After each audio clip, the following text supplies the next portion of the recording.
Hello, everyone. Totally T-Mac, Tony McEwing here with news you can use. A monumental change at the New York City Police Department that is causing a ton of controversy, consternation, and a lot of heated conversation from the mayor's office all the way down to rank-and-file police officers.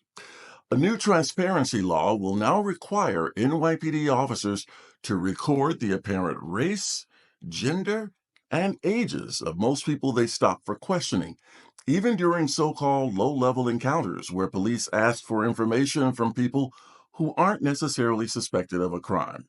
Not only that, but the officers will also have to report the circumstances that led to stopping a particular person, and all of that information will then be published on the police department's website for the public to see.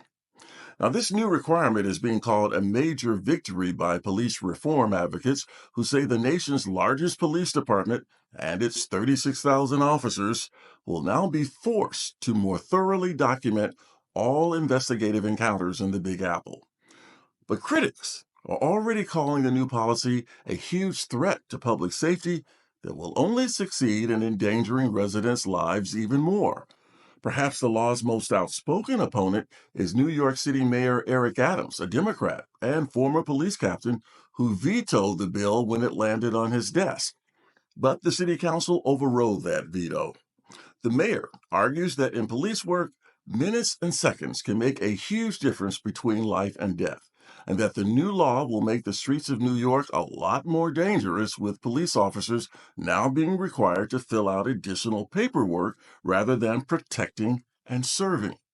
The city's largest police officers union agrees with that, warning the city council that it will have to answer to voters for the longer 911 response times and fewer officers visible on the streets. But supporters of the new regulation say these claims are exaggerated, that the law does not make officers document casual conversations, for instance, such as providing directions. Advocates say there should be zero resistance to telling people why they're being stopped or letting the public know the race, gender, and ages of those who are detained, even momentarily. Now, since 2001, NYPD officers have been required to document instances in which they have detained, searched, or arrested anyone, or even asked them accusatory questions as part of an investigation.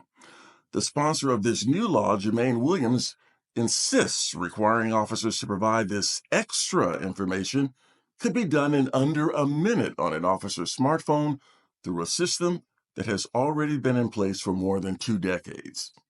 One of the big questions here already being asked is whether other cities in the country will follow New York's lead and pass their own transparency laws.